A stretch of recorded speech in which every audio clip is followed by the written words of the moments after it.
By Shubham films.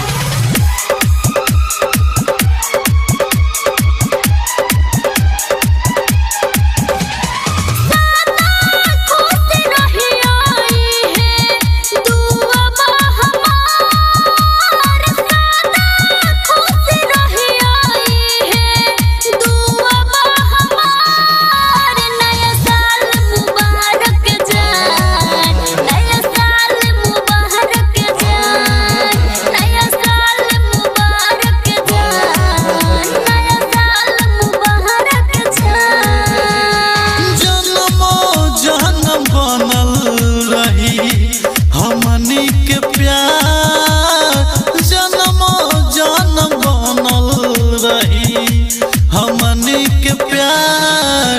नया साल मुबारक जान, नया साल मुबारक जान, नया साल मुबारक जान, नया साल मुबारक जान।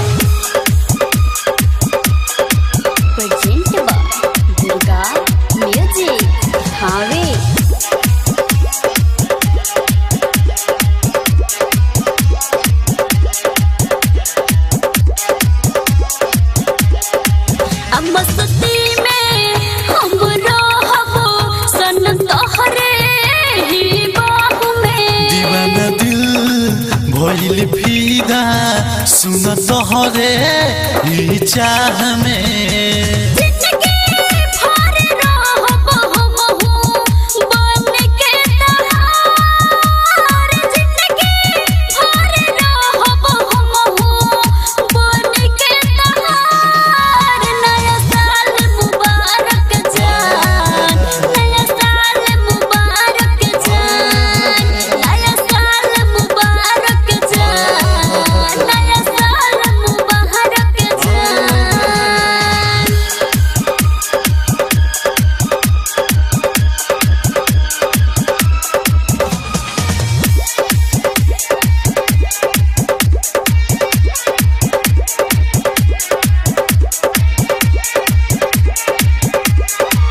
अल्ले हो किस हो करब ना मिस हो, हैप्पी न्यू ईयर बोल के।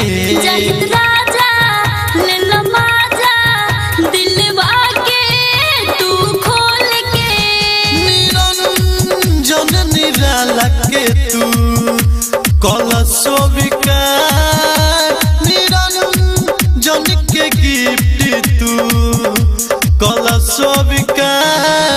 नया साल मुबारक जान, नया साल मुबारक जान, नया साल मुबारक जान, नया साल मुबारक जान। जन्मो जन्म बनल रही हमनी के प्यार, जन्मो जन्म बनल रही हमनी के प्यार।